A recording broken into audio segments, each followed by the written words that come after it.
کلمہ پڑھتے ہیں، جس کا ہم کلمہ پڑھتے ہیں اور جن کی غلامی کا ہمدم پڑھتے ہیں، قیامت تک چرچا انہیں کا رہنا ہے۔ وہاں تو کوئی کندھا پیش کرے تو میرے آقا مولا صلی اللہ علیہ وسلم والے دن اور پاٹ پر تشریف لے گئے تو واپس آ گئے تو حضرت طلحہ بن عبید اللہ نے کندھا پیش کیا تو میرے آقا مولا نے فرمایا طلحہ نے مجھے کندھا پیش کر اپنے اوپر جنت واجب کر لی۔ اللہ کے بندو جو حضور کی دین کے لیے اپنا مال جان بچے لے کر اور ان ظالموں کے سامنے کھڑے ہو جائے، کیا ہم کو میرے آقا مولا صلی اللہ علیہ وسلم سے انعامات نہیں ملیں گے؟ ملیں گے۔ ان کو خوف بھی ایک بات سے ہے، ان کو ڈر ہی ایک بات سے ہے، وہ ڈر یہ ہے کہ کہیں شرع پیغمبر آشکارا ہو نہ جائے، حضور کے دین کی حقیقت کسی کے سامنے واضح نہ ہو جائے۔ قوم بھوک سے مار دی، قوم سود کے اندر مار دی، قوم جناب لوڈ شیڈنگ کے اندر مار دی، قوم کے بچوں سے کپڑے چھین لیے، فیڈر نوچ لیے، سب کچھ نوچ لیے، لیکن آج بھی وہ بڑے مہذب ہیں۔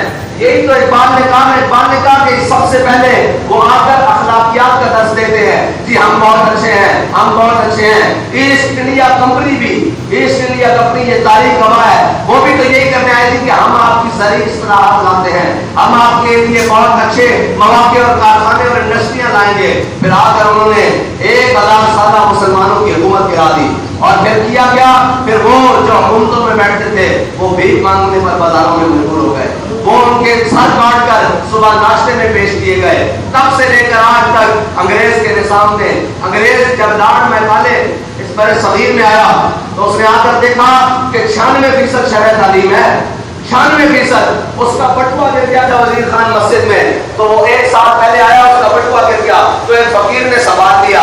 جب وہ اگلے سال دورہ کرنے کے لیے پھر بر صغیر کا آیا تو مسجد وزیر خان کے پاس سے گزرا تو اس فقیر نے روک کر اس کو بٹوا واپس کیا۔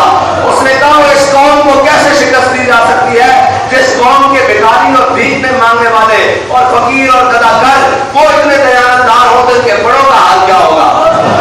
جب دیانتداری کا یہ عالم تھا ہمارے معاشرے میں، تب تک تو یہ سارے ہمارے پاؤں چاٹتے تھے، ہمارے تلوے چاٹتے تھے۔ سلطنت عثمانیہ کی بات ایک جب آخری اشکولے کھاری تھی نا سلطان عبدالحمید ثانی کے زمانے میں، اشکولے کھاری تھی ایسے سلطنت عثمانیہ، تو ایک سفیر آیا، اس نے آ کر نا وہ ان کا طریقہ کار تھا کہ وہ آ کر پہلے کسی بھی ملک کا سفیر آتا تو وہ ترکی کے خلافت عثمانیہ کے جھنڈے کو چومتا، تو ایک سفیر آیا، اس نے نا بڑی اس کی طبیعت کا گرام گزرا، اس نے دوسرے سے کہا یار یہ کیا طریقہ کار ہے، یہ کیا طریقہ کار ہے کہ ہم ان کے پاس بات کرنے کے لیے آئے تو پہلے ان کے پرچم کو چومو۔ تو اس نے کہا یہ ابھی بہت نیچے آ گئے ہیں، جب سلطان عثمان تھا نا جس کے نام پر سلطنت عثمانیہ تھی، جب اس سے سفیر ملنے آتے تھے تو وہ اپنا بوٹ آگے کرتا تھا، جب تک بوٹ کوئی چوم نہیں لیتا تھا سفیر اس سے بات نہیں کی جا سکتی تھی۔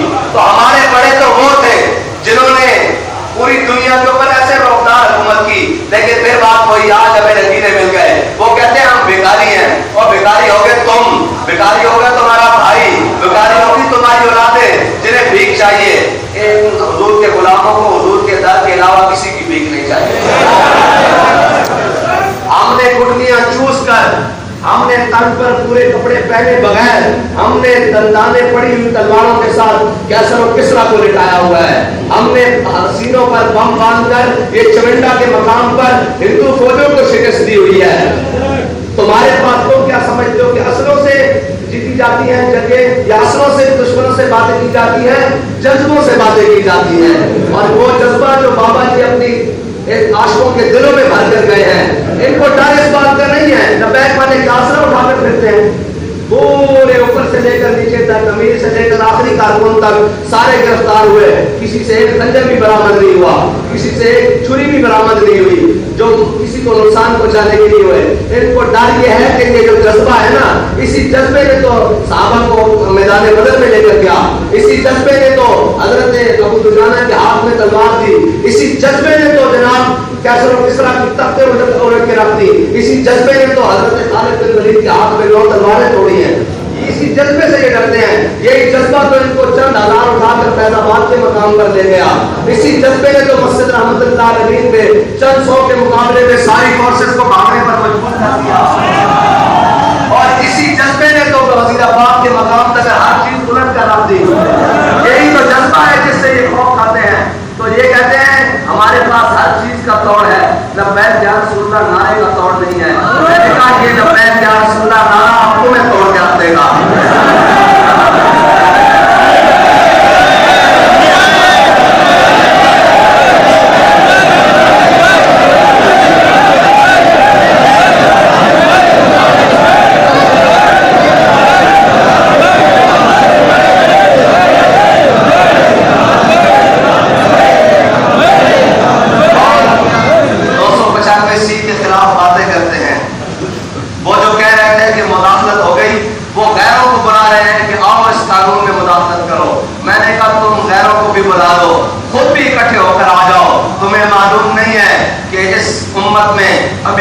غازی المدین جنرل بند نہیں ہوئے. اس امت میں ابھی ممتاز قادری جیسے رجال پیدا ہونے بند نہیں ہوئے.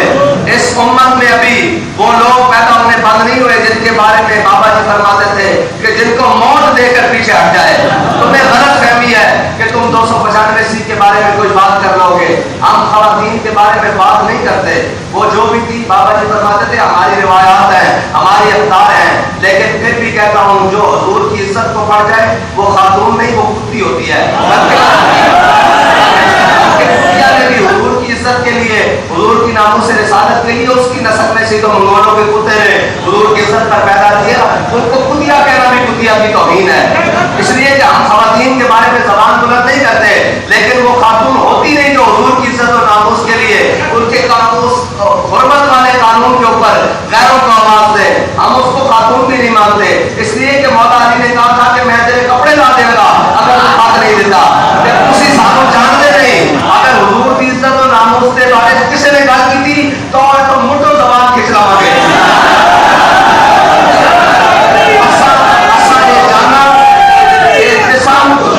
بچے اے مال اے ممبر اے مسجد اے مال اے دولت اے ہر چیز اے حضور واسطے رکھی ہوئی. کوئی کسی قسم کی غلط فہمی کا شکار نہ ہوئے کہ جناب اسی دیکھ کے چپ کر جاواں گے سامنے کون ہے. تسی اپنے نہیں بیگانے بھی سارے بھی لے آؤ تے ایٹم جڑے تہاڈے کول طاقتاں ساری لے آؤ. اسی حضور دی عزت دے مقابلے تانوں کھ بھی نہیں سمجھدے. تے اللہ کو ڈرو. اللہ دے قہر کو عذاب کو دعوت نہ دیو. ایک اور چیز بچ گئی اس ملک کے اندر، وہ ہے حضور دی عزت دا قانون، حضور دی عظمت دا قانون، ختم نبوت دا قانون. انہاں نال چھیڑخانی نہ کرو. اگر تسی اس مقام تے اتر آئے تو پھر انہاں کو کچھ نہ ہوئے جڑے ہن حکومت چ بیٹھے انہاں دا حال کی دسیا الٹا کر کے اپنے دسیا کر کے. لیکن اسی با مقصد ہونے نہیں کرتے. سب تو بھی کہتے سن نہ حکومت پلٹا دیو. اسی تے سانو حکومت پلٹان دی لوڑ نہیں. سانو چور دسو جس نے ختم نبوت تے ڈاکہ دیتا. تے اے نہ ہوئے کہ سانو خود گریبان تو آ کے پکڑنا پوے اس چور نو جڑا چور اس وقت بین الاقوامی طاقتوں نو بلا رہا کہ آؤ میری مدد کرو. تینوں حکومت چاہیے تو کمپین کر، تو ہر جا کے نام کے جو بغیر کرنا پورے پاکستان ہر گلی گلی جاتے ہیں کوئی روک رہا. لیکن تو حضور دے ناموس رسالت دے قانون وان بنا کے تو آ کے بین الاقوامی اسٹیبلشمنٹ میرے سر تے ہاتھ رکھ کے بین الاقوامی طاقت ہاتھ رکھ کے میں اس کو ختم کروں گا. تو اس کو ختم کرنے کے سوچے گا 500 دن پہلے ختم کر دیں.